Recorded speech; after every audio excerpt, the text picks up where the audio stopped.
My nephew's 18, finishing his HSC, trying to think about his career courses and study.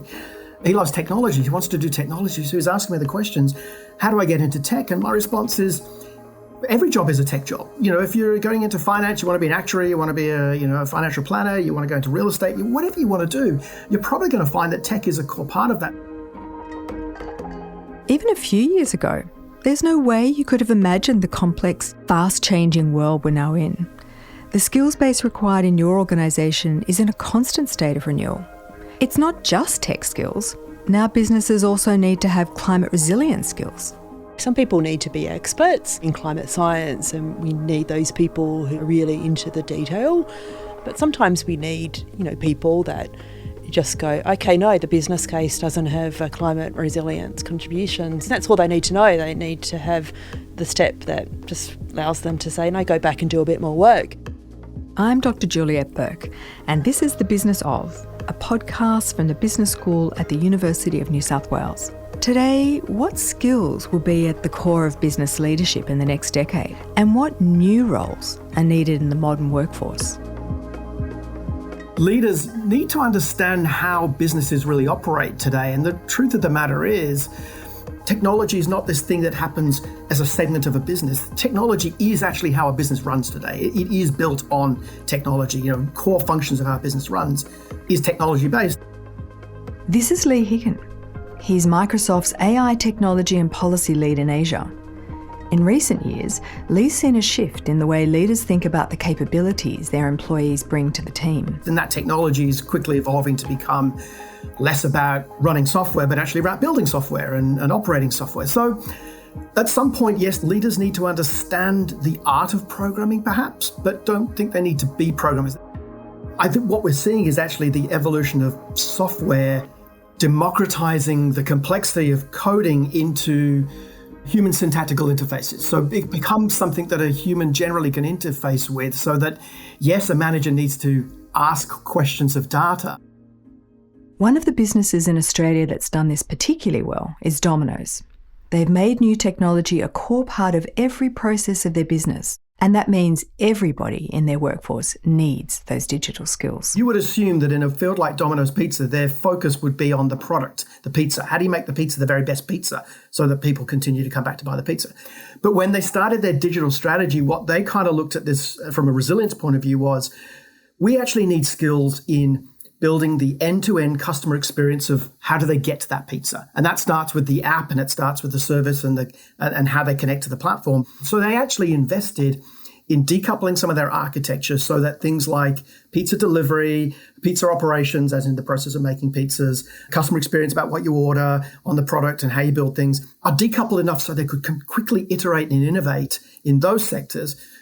And then at the same time, improve their product as they choose to, as the pizzas. And that to me is thinking about, they didn't invest in technology to make better pizzas. They invested in technology to make a better pizza experience, which is adjunct to the actual product, but very important. That transition to smarter technology and smarter ways to use it has been at the forefront of business thinking for years. But the new frontier for skills, the next great unknown, is climate change. As consumers demand that businesses commit to more sustainable practices, a whole new set of skills is required from leadership teams. When you're working in a climate change adaptation team, you can be a very small team. This is Penny Joseph. She's the head of climate resilience at electricity distributor Ausgrid. It's a role that didn't even exist when Penny entered the workforce, but one she believes more companies will adopt.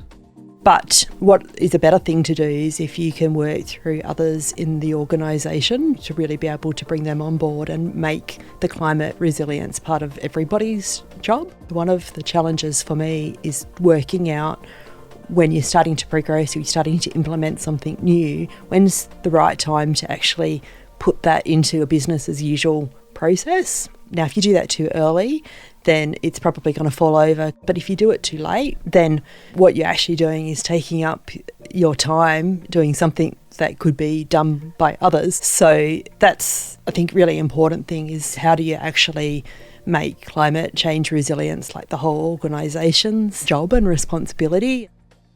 So, what skills does a climate resilience team need? I have a multidisciplinary team. I have community engagement people, I have technical people, but very importantly, I have a project manager. And I think that skill set is something that's often overlooked in the climate space, but having someone that sort of really calling out, well, if we don't get this thing done today, we're not going to be there in 3 months' time. Penny says it's also important for everyone, no matter what industry you're in, to know how to lead a team like this, because you're likely to have one pretty soon. I expect that everybody will have climate resilience, climate mitigation as part of their roles. I think the job that I have is to be able to build the literacy of lots and lots of people, and I think that's the opportunity for organisations like AGSM. And some people need to be experts in climate science, and we need those people who are really into the detail, but sometimes we need people that just go, okay, no, the business case doesn't have a climate resilience contribution, so go back and work. And that's all they need to know. They need to have the step that just allows them to say, no, go back and do a bit more work. And so different people are having different contributions, but I think in the future a role like mine is about facilitating that, but everyone will be playing a part if they're not already. It's about creating roles that can serve as an interface between the science and the business, so you can make well-informed decisions for your organisation's future. So the science is telling you one thing, but if you're trying to manage infrastructure and you've got like engineering inputs, and so the engineers will know questions like, when is the infrastructure due for renewal? When do we have to invest in the next big thing? And so all of those points are opportunities for adaptation. So if you don't know those points, then you're not in a position to be able to make good insights either. But when you overlay the different layers with the different pieces of information, you find the practical places or the timelines when you can make a change.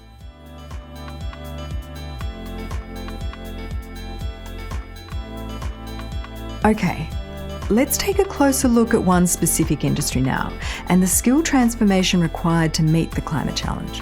So Australia was once a global powerhouse in the car manufacturing game. But with a growing number of consumers switching to electric vehicles, the workforce needs a whole new set of proficiencies. It's what we sort of call purple collar. It's technicians, right? It's sort of engineers, technicians, sort of people who have reasonably high skills, reasonably high pay. And what manufacturers are looking for are the things like the quality of the accreditation, the quality of the education, that pipeline of education. Behyad Jafari is the CEO of the Electric Vehicle Council, which aims to accelerate the electrification of transport for a more sustainable Australia. Behyad believes skilled workers can find new opportunities if they're willing to look in unusual places. In the case of car manufacturing, it's actually developing a workforce that's even more skilled so that Australia can still compete. What we have to understand is that, particularly for electric cars, modern day vehicle manufacturing looks pretty different to how it used to back in the 50s when we set up the Holden factory.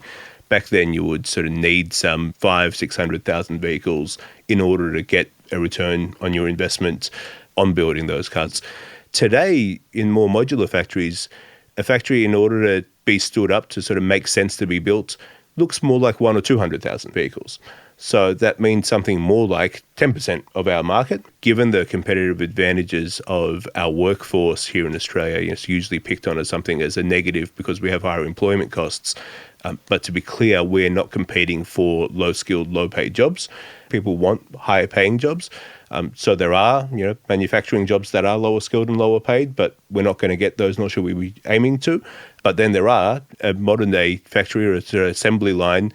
It's what we sort of call purple collar. It's technicians, right? It's sort of engineers, technicians, sort of people who have, reasonably high skills, reasonably high pay.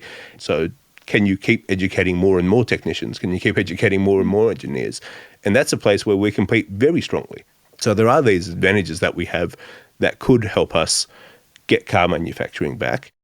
Consumers want a green alternative, but other countries across the world are already a few steps ahead of us. So if we've got this intelligent and skilled workforce, this purple collar workforce, What's stopping us? We are playing catch up in that field because others in our area have been doing more and have been doing more a lot longer. I mean, this relates pretty well to that difference of thinking, and to sort of take it out of the political world to any business, right? Of any business would know that whatever field you're in, whether it's clean energy or anything else, is that you have to innovate in order to stay competitive and in order to stay alive. But it's much easier not to. So you have these two competing interests of, we've got our assembly line products are coming off, they're going into shops and customers are buying it. Innovating is really difficult and really risky. We have to do all of this other work that may not make any money for us at all. And if it does, it may not make money for a very long time. And we have to go out there and chase it and find it. And it's not what we already know how to do and what we're already succeeding at. So there is this, I think, a very human sort of urge to say, let's just not bother. Let's just do what we're doing and that's okay. Any smart executive, though, knows, well, if I do that, then I hope I'm going to retire in the next few years, because that's when the business goes bust. So that's not what you do. You do innovate, and you do grow. You do sort of make sure that you care, and because you know that all your competitors are innovating, and if you don't, they will, and they'll get out ahead of you. If you're curious to hear more about building out the skills of this so-called purple collar workforce, there's a whole episode of The Business Of about this. Just scroll back through your podcast app to find out more.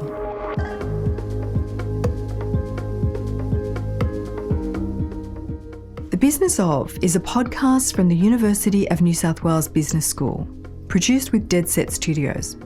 To stay up to date with podcast episodes, as well as the latest insights and thought leadership from the Business School, subscribe to Business Think at businessthink.unsw.edu.au.